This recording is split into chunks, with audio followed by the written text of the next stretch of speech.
اسلامیت کی بک ہے سیرت طیبہ صلی اللہ علیہ وآلہ وسلم، نبی کریم خاتم النبیین صلی اللہ علیہ وآلہ وسلم اور مدنی معاشرے کا قیام۔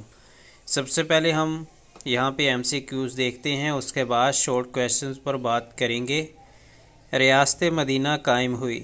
ریاست مدینہ کب قائم ہوئی؟ ہجرت مدینہ کے بعد۔ ہجرت مدینہ کے بعد ریاست مدینہ قائم ہوئی۔ مکہ مکرمہ سے ہجرت کر کے آنے والے صحابہ کرام رضی اللہ تعالیٰ عنہ کو کہا جاتا ہے مہاجرین، یعنی کہ جب وہ مکہ مکرمہ سے ہجرت کر کے آئے تو ان کو مہاجرین کہا جاتا ہے جو کہ ہجرت کریں، اور ریاست مدینہ جو ہے ہجرت مدینہ کے بعد ہوئی، جب مدینہ کو ہجرت ہوئی اس کے بعد ریاست مدینہ قائم ہوئی۔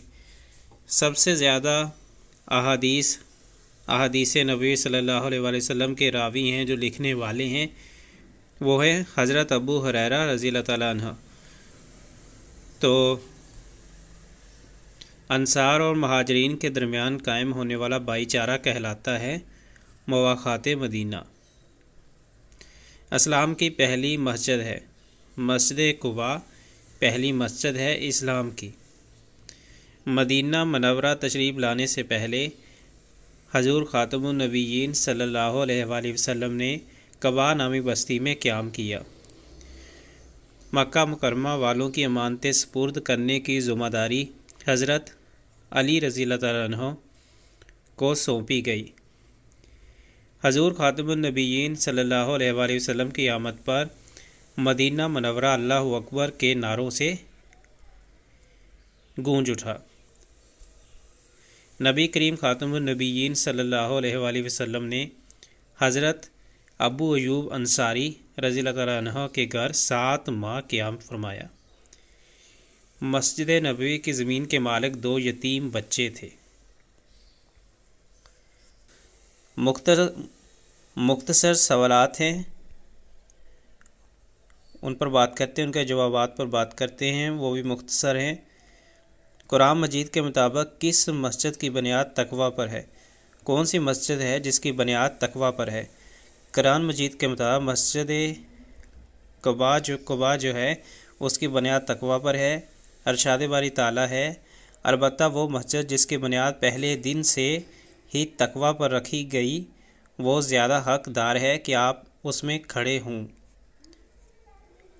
ہجرت مدینہ کا فوری فائدہ کیا ہوا؟ ہجرت مدینہ کا فوری فائدہ یہ ہوا کہ یہاں آنے کے بعد مسلمان مکہ والوں کے ظلم و ستم سے کافی حد تک محفوظ ہو گئے۔ ہجرت مدینہ کی طرف جب ہجرت کی تو اس سے کیا ہوا کہ مسلمان جو ہے وہ مکہ میں جو لوگ ان پر ظلم کر رہے تھے اس سے بچ گئے۔ مواخات مدینہ سے کیا مراد ہے؟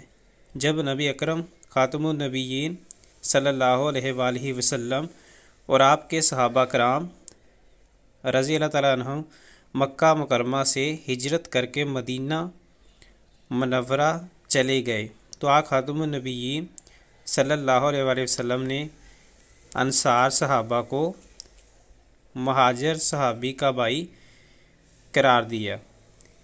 اس عمل کو مواخات مدینہ کہتے ہیں کہ جو انصاری ہے وہ مہاجر جو صحابہ تھے وہ آئے تھے جو ہجرت کر کے ان کا بھائی قرار دیا۔ مدینہ منورہ میں مسجد کی تعمیر کیوں ضروری تھی؟ مدینہ منورہ میں مسجد کی تعمیر اس لیے ضروری تھی کہ مسجد صرف عبادت کے لیے ہی نہیں بلکہ مسلمانوں کے جمع ہونے، دین کے سیکھنے سکھانے اور امت کے اجتماع امور کے مشورہ کے لیے بھی ضروری تھی۔ نبی کریم صلی اللہ علیہ وآلہ وسلم نبی کریم خاتم النبیین صلی اللہ علیہ وآلہ وسلم نے پہلا جمعہ کہاں ادا فرمایا؟ نبی کریم خاتم النبیین صلی اللہ علیہ وآلہ وسلم نے پہلا جمعہ بنو سالم کی آبادی میں ادا فرمایا۔ تو یہ شارٹ کویسچن تھے اور MCQs تھے۔